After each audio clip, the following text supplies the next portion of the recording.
Selamat datang di channel PT Stekuk Robotika Indonesia. Kali ini kita akan mendengarkan satu kali lagi presentasi dari salah satu tim MBKM Stekuk, yaitu tim Digimon, yang akan menjelaskan atau memaparkan hasil dari pengerjaan proyek mereka selama 5 bulan di Stekuk.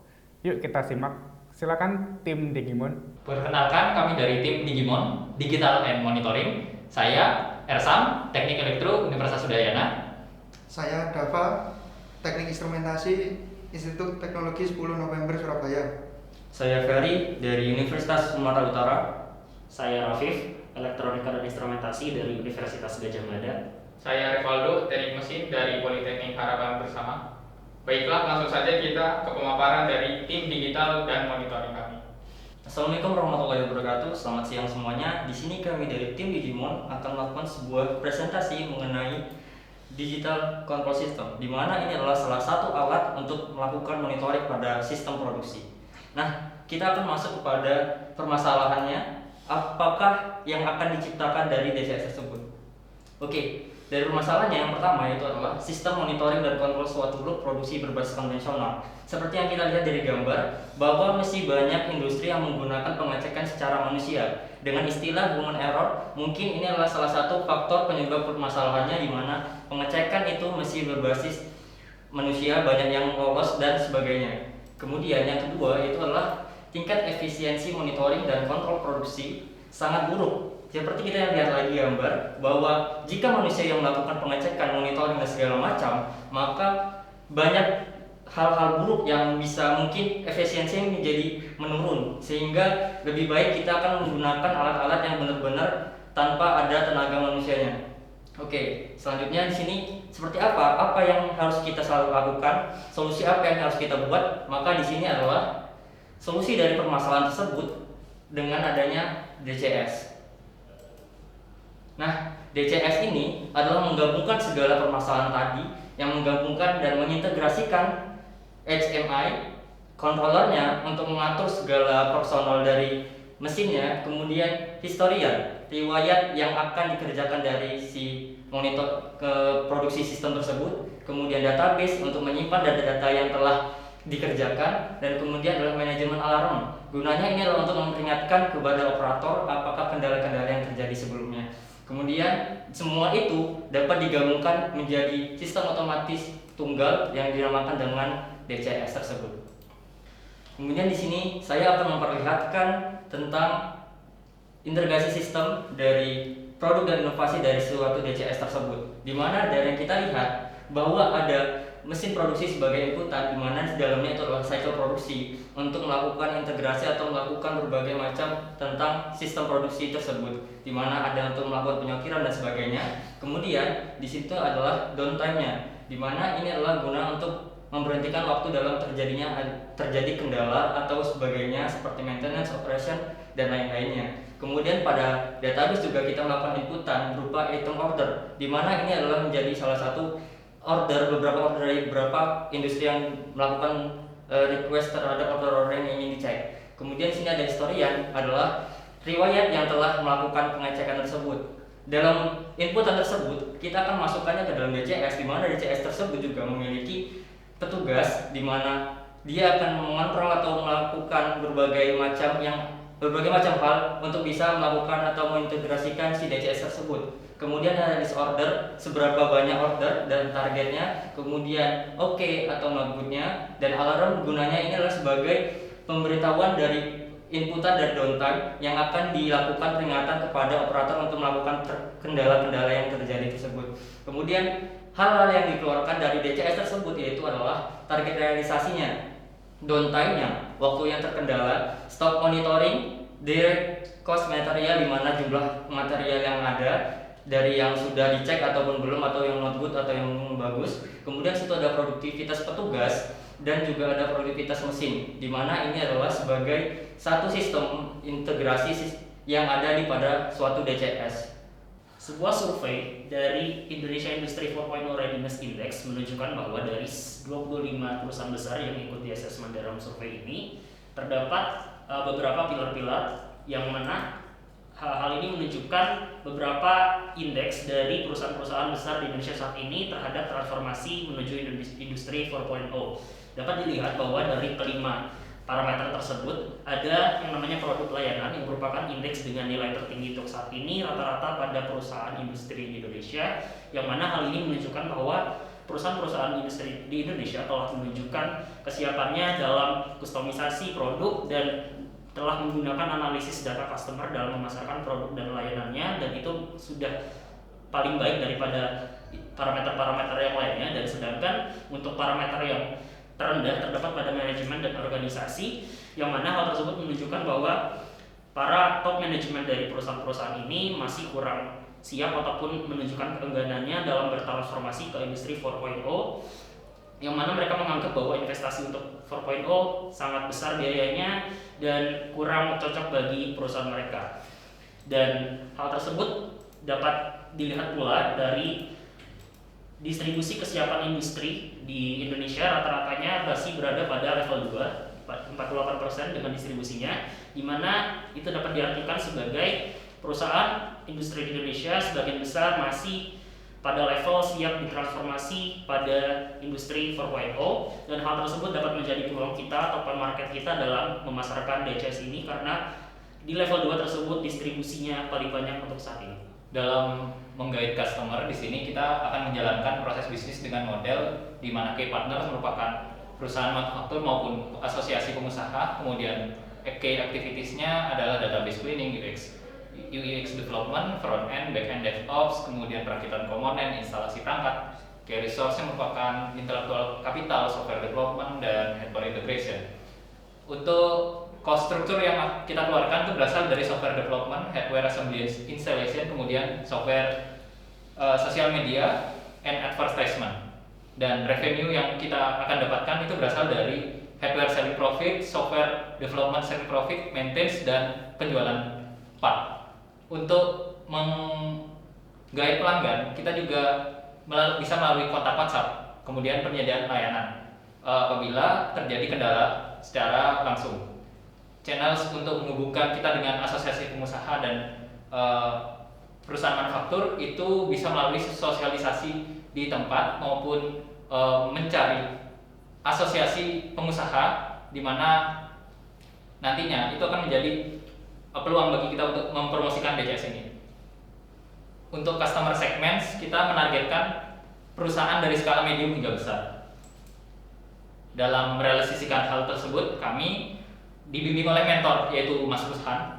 Kemudian saya selaku project manager, ada Mas Revaldo sebagai mechanical engineer, kemudian Mas Rafif AI engineer, dan Mas Ferry sebagai software engineer, serta Mas Dava sebagai hardware engineer.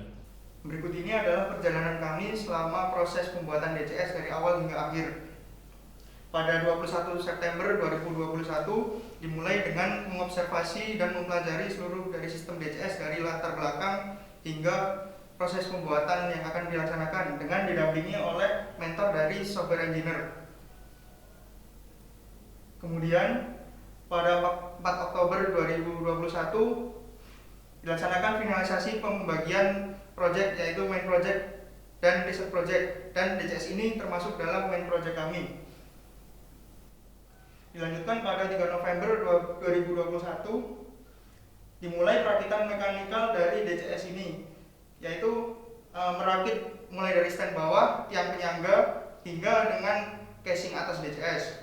Dan dilanjutkan pada 8 November 2021 yaitu memulai beberapa komponen elektrikal, yaitu power supply dan beberapa perkabelan dan soketnya.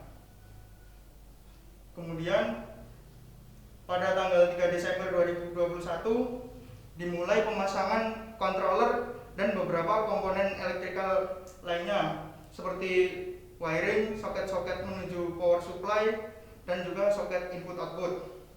Kemudian setelah dilakukan pemasangan, kami melaksanakan quality control untuk memastikan seluruh komponen yang terpasang telah bekerja dengan baik.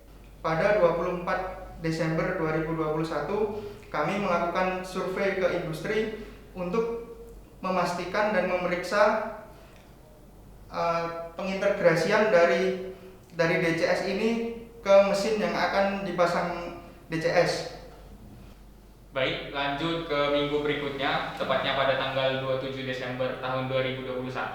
Kami melakukan instalasi baik dari konfigurasi dan integrasi standalone digital control system tersebut ke mesin-mesin yang berada di perusahaan YPTI.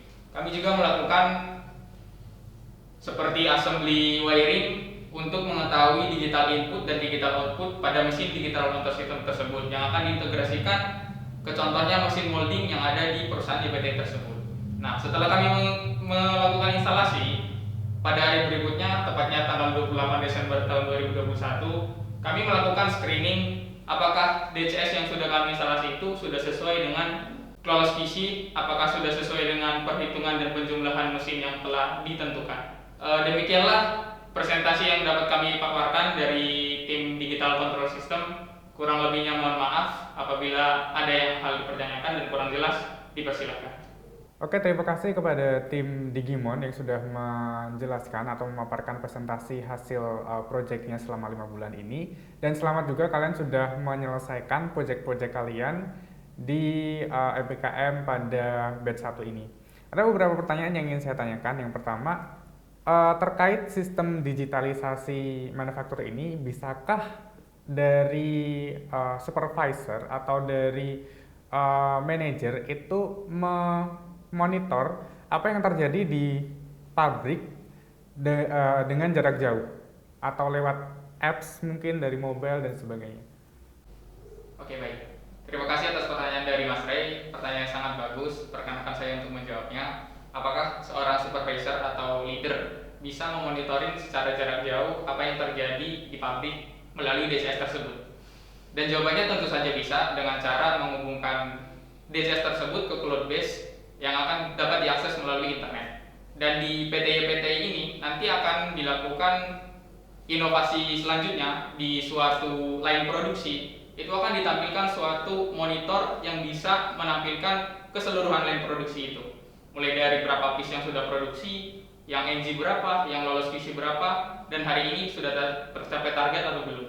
Kemudian pertanyaan kedua, tadi dijelaskan ada cukup banyak masih perusahaan-perusahaan Indonesia yang mereka belum ready untuk didigitalisasi atau untuk menerapkan sistem DCS ini. Nah, bagaimana tim kalian akan approach atau melakukan pendekatan terhadap perusahaan-perusahaan ini sehingga mereka mau menerapkan sistem yang kalian buat ini?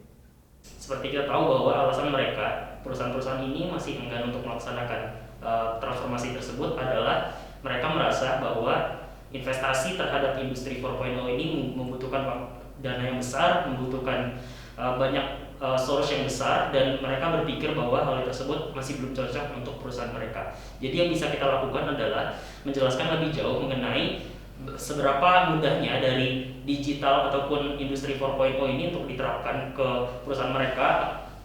Sebenarnya ini merupakan sebuah industri yang tidak terlalu mahal dan juga mempunyai manfaat yang jauh lebih besar dibandingkan apa yang perlu mereka keluarkan ataupun investasi yang perlu mereka berikan.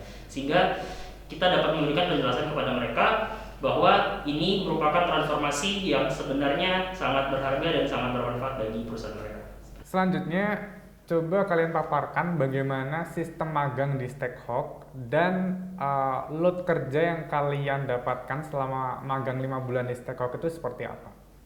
Sistem magang di Stackhawk yang selama ini hingga 4 bulan ini kami laksanakan. Yang pertama, kita diberikan pembekalan yaitu training selama 1 bulan. Training di sini meliputi hardware, mechanical, program, serta tidak lupa dengan innovation development system, di mana kita dituntut untuk berinovasi, memberikan produk atau karya di luar proses bisnis yang telah berjalan di Stackhawk. Selain itu, kita juga diberikan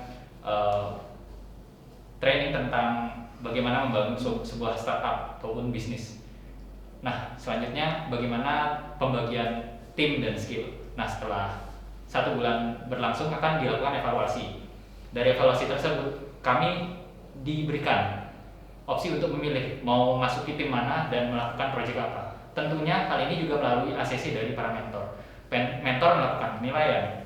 Misal saya dinilai lebih memahami dan mumpuni di bidang DCS, maka saya yang awalnya terplotting di MPS, maka saya akan ditarik ke tim DCS. Nah, setelah kita terplotting, kita melakukan diskusi tentang apa yang akan kita lakukan beberapa bulan ke depan, proyek apa yang akan kita eksekusi, bagaimana tim, kesanggupan tim. Di sini kami memiliki 2 buah software engineer yang sangat ahli, kemudian ada 1 mechanical engineer dan hardware engineer. Dengan resource tersebut tentunya harus ada pembagian workload yang tepat. Karena di sini mechanical engineer-nya terbatas. Tentu dalam pembagian workload sebagai project manager kami saling mengontak antar satu tim dan tim lainnya. Bagaimana pembagian workload untuk mechanical engineer tersebut. Di satu sisi, apabila satu project bisa di-handle oleh 1 orang, maka cukup 1 orang tersebut akan menjadi PIC dan sisanya akan membantu atau mengasistensi dalam pengerjaan proyek tersebut. Setelah proses riset and development berjalan, tentunya ada kendala. Kendala tersebut kami konsultasikan dengan para mentor. Kami langsung mendapatkan jawaban dan saran terkait kendala-kendala yang kami hadapi. Lalu kendala tersebut berubah menjadi progres karena sudah teratasi. Sejauh ini, project completion yang telah kami capai itu mencapai sekitar 90% dengan target finalisasi di akhir magang yaitu sekitar Januari akhir. Oke, untuk pertanyaan terakhir, what's next? Setelah dari magang ini, apa yang akan kalian lakukan setelah kalian mendapatkan pengalaman, skills, dan segala yang kalian peroleh melalui program MBKM ini di luar dari Stackhawk, apa yang ingin kalian lakukan? Untuk plan saya selanjutnya setelah melaksanakan magang di PT Stackhawk, saya memiliki keinginan untuk mendirikan sebuah startup karena mungkin berbeda dengan di perusahaan lain, karena di Stackhawk kita tidak hanya diajarkan untuk menjadi karyawan, namun kita dibina untuk menjadi seorang entrepreneur ataupun technopreneur, sehingga ketika kita selesai melakukan magang di PT Stackhawk, kita juga memiliki kemampuan berwirausaha, namun juga tetap mendapatkan pengalaman yang banyak di bagian teknikal maupun public speaking, dan masih banyak lagi yang dapat kita explore setelah kita magang dari PT Stackhawk. Baik, itu tadi adalah pemaparan dari tim Digimon yang sudah menyelesaikan proyek DCS, dan sebenarnya ada beberapa proyek juga yang sudah mereka lakukan dan mereka selesaikan. Next, kita akan mendengar lagi pemaparan dari tim lain, tentunya di episode selanjutnya.